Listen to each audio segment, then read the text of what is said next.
ओम नमो भगवते वासुदेवाय नमः। निर्जला एकादशी की व्रत कथा। युधिष्ठिर ने कहा, हे जनार्दन, अपरा का सारा महात्म्य मैंने सुन लिया। अब ज्येष्ठ के शुक्ल पक्ष में जो एकादशी हो उसका वर्णन कीजिए। भगवान श्री कृष्ण बोले, हे राजन, इसका वर्णन परम धर्मात्मा सत्यवती नंदन व्यास जी करेंगे, क्योंकि ये संपूर्ण शास्त्रों के तत्वज्ञ और वेद वेदांतों के पारंगत विद्वान हैं। तब धर्मराज युधिष्ठिर ने महर्षि वेदव्यास से कहा, हे मुने, आप सर्वज्ञ हैं। आपके द्वारा ही हमें चारों पुरुषार्थ की शिक्षा मिली है। हम आज आपके श्री मुख से एकादशी व्रत के महात्म्य की कथा सुनने के इच्छुक हैं। आप हमें ज्येष्ठ मास की शुक्ल पक्ष में आने वाली एकादशी व्रत के बारे में बताने की कृपा करें। तब महर्षि वेदव्यास ने कहा, हे वत्स, मैं तुम्हारे आदर भाव से अति प्रसन्न हूँ। एकादशी व्रत सभी अन्य व्रतों की तुलना में सर्वश्रेष्ठ व्रत है। एकादशी तिथि भगवान श्री हरि के सबसे अधिक प्रिय तिथि है। पद्म पुराण में भगवान श्री हरि नारायण ने सभी एकादशी व्रत के महात्म्य के बारे में विस्तार पूर्वक बताया है, किंतु एकादशी व्रत के कुछ नियम हैं। जो भी जन पूर्ण श्रद्धा भाव से अगर एकादशी का व्रत करता है तो उसे उसकी इच्छा से अधिक फल की प्राप्ति होती है। ये व्रत हर जन को पूर्ण विधि विधान से करना चाहिए। इस व्रत में एकादशी तिथि के दिन सूर्य उदय होने से द्वादशी तिथि के सूर्य उदय होने तक अन्न ग्रहण करना वर्जित होता है। द्वादशी तिथि के दिन प्रातः सूर्य उदय होने से पूर्व यजमान को उठना होता है और फिर गंगाजल या गंगाजल मिश्रित जल से स्नान करके अपनी दैनिक पूजा और आराधना के कार्य समाप्त करने के पश्चात घर में शुद्ध और सात्विक भोजन बनाकर निमंत्रित ब्राह्मणों को पहले भोजन अर्पित कर उन्हें उचित दक्षिणा देकर पूर्ण संतुष्ट करने के पश्चात ही स्वयं भोजन करना चाहिए। यही इस व्रत का पूर्ण विधान है। एकादशी व्रत की विधि सुनकर भीमसेन बोले, हे कृपा श्रेष्ठ, आपके श्री मुख से एकादशी व्रत की विधि सुनकर मैं अत्यधिक ही यह व्रत करने हेतु प्रेरित हो गया हूँ। राजा युधिष्ठिर, माता कुंती, भार्या द्रौपदी, अनुज अर्जुन, नकुल और सहदेव इस पतित पावन एकादशी व्रत पर कभी भोजन ग्रहण नहीं करते और मुझसे भी यही आग्रह करते हैं कि मैं भी भोजन ना करूं, किंतु मेरा हर बार उनसे यही निवेदन रहता है कि मुझसे भूख नहीं सही जाती। भीमसेन की ये बात सुनकर एक हल्के स्मित के साथ व्यास जी ने कहा, हे वत्स, मैं तुम्हारी स्थिति को भली भांति समझता हूँ, किंतु अगर तुम नरक को दूषित समझते हो और तुम्हें स्वर्ग लोक अति ही प्रिय है तो इस अवस्था में तुम्हें दोनों पक्षों की एकादशी तिथि को भोजन का त्याग करना सर्वथा उचित है। भीमसेन बोले, हे मुने, आपकी बात सर्वथा उचित है, किंतु मैं आपसे सत्य कह रहा हूँ। मैं एक बार भोजन करके भी व्रत नहीं कर सकता, तो फिर मैं पूरा दिन भूखा रहकर कैसे कोई व्रत पूर्ण कर पाऊंगा। मेरे उदर में व्रक नामक अग्नि हमेशा प्रज्वलित रहती है, अतः जब भी मैं अधिक भोजन ग्रहण करता हूँ तभी ये शांत और तृप्त हो पाती है। इसी कारणवश हे मुनिश्रेष्ठ, मैं पूरे वर्ष में केवल एक बार ही व्रत कर सकता हूँ। अतः हे मुने, मुझे कोई ऐसा एक व्रत बताने की कृपा करें जिससे मेरी स्वर्ग लोक में निवास करने की इच्छा भी पूर्ण हो और मैं कल्याण का भागी भी बन सकूं। मैं आपके परामर्श का यथोचित पालन पूर्ण रूप से करूंगा। महर्षि व्यास, हे कुंती सूत, हे बलश्रेष्ठ, तुम्हारा निवेदन सुनकर मैं अहोभावित हो गया हूँ, अतः अब मेरे वचन ध्यान पूर्वक अवश्य सुनना। ज्येष्ठ माह में जब सूर्य वृष राशि में हो या मिथुन राशि में शुक्ल पक्ष को आने वाली एकादशी का निर्जला व्रत तुम्हारे लिए सर्वथा उचित और कल्याणकारी होगा। केवल कुल्ला या आचमन ग्रहण करने हेतु तुम मुख में जल का प्रयोग कर सकते हो, किंतु उसके अलावा किसी भी परिस्थिति में जल को मुख में ग्रहण करना व्रत को निष्फल बनाने के बराबर होगा। एकादशी के दिन सूर्य उदय होने से दूसरे दिन द्वादशी को सूर्य उदय होने तक सभी व्रत धारक को जल का त्याग करना होगा, तभी व्रत की पूर्ति हो पाएगी। उसके पश्चात द्वादशी तिथि को प्रातः काल में पवित्र जल से स्नान करके ब्राह्मण देवता को विधि पूर्वक जल और स्वर्ण का दान करना सर्वथा उचित माना गया है। इस प्रकार सभी कार्य करने के बाद जितेंद्रिय ब्राह्मणों के संग भोजन करना चाहिए। पूरे वर्ष में जितनी भी एकादशी तिथि होती हैं, उन सभी एकादशी के व्रत का पुण्य फल मात्र एक इस निर्जला एकादशी का व्रत करने से ही प्राप्त हो जाता है।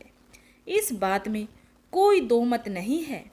अतः हे वत्स, कमल पुष्प, शंख, चक्र और गदाधारी श्री हरि नारायण ने अपने श्री मुख से मुझे ये कहा था कि अगर कोई मनुष्य अपने सारे मोह त्याग कर एकमात्र मेरी शरण में आ जाए और एकादशी के व्रत को निराहार होकर करे, तो उसे मैं सभी पाप क्रम से मुक्त करता हूँ।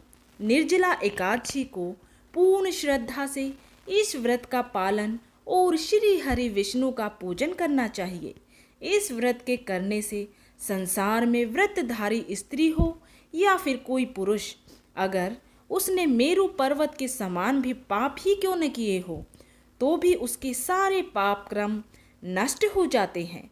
इस निर्जला एकादशी का व्रत करने वाले मनुष्य को अपनी मृत्यु के समय विशालकाय, विकराल आकृति और अंधकार में दिखाने वाले भयंकर दंड और पाशधारी यमदूत से भयभीत होने की आवश्यकता कभी नहीं होती है, क्योंकि उन्हें तो पीताम्बरधारी, सौम्य स्वभाव वाले, हाथ में सुदर्शन धारण करने वाले और मन के समान वेगशाली विष्णुदूत उन्हें भगवान विष्णु के धाम में ले जाने आते हैं। जो भी मनुष्य निर्जला एकादशी के दिन दान, जप, स्नान, होम जो कुछ भी अपनी यथाशक्ति अनुसार करता है, उसे उसका अक्षय पुण्य फल प्राप्त जरूर होता है।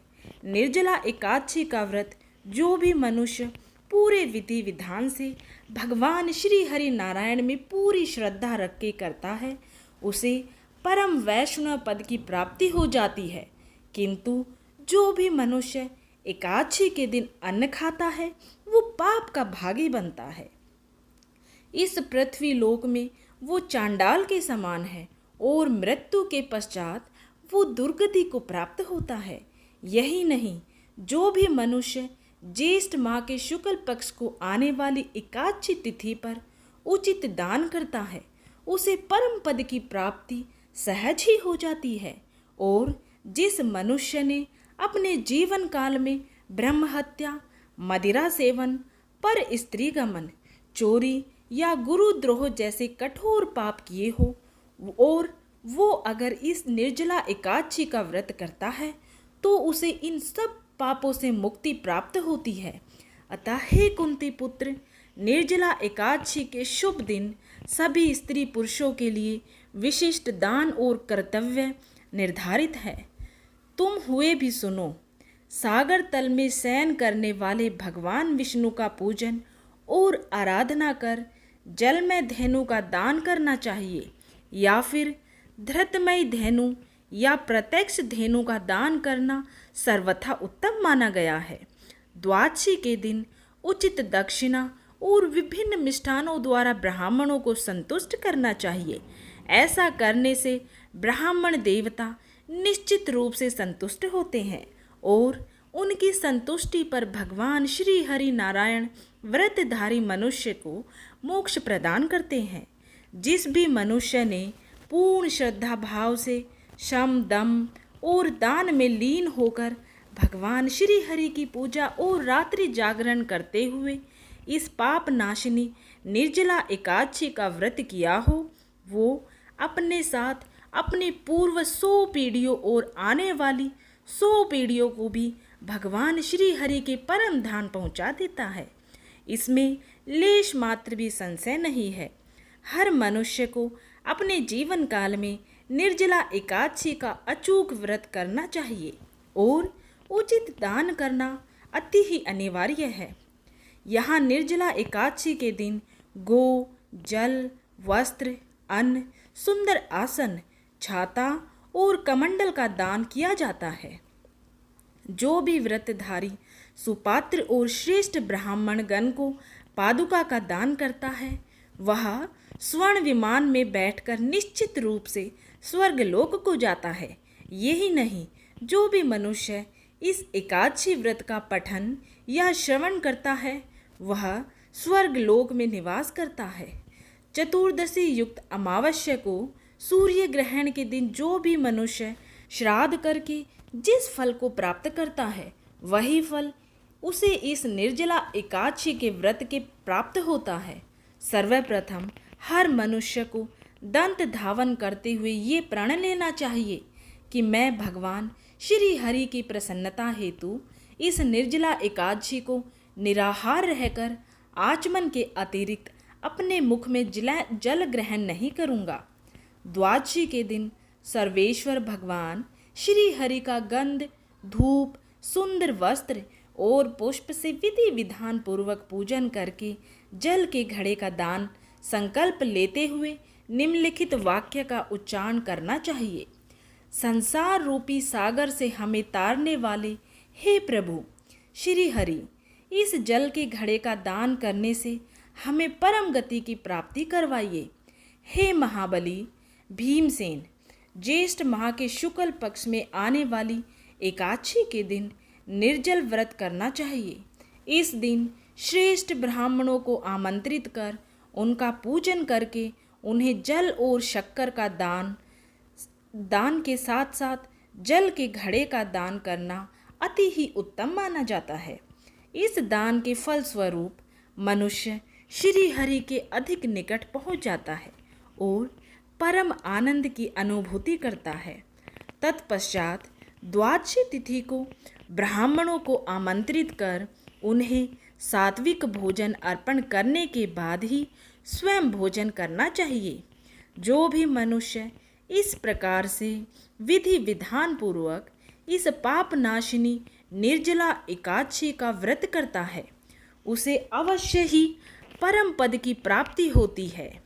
महर्षि वेद व्यास जी के श्री मुख से ये वचन सुनकर महाबली भीमसेन भी इस व्रत को करना आरंभ कर देते हैं।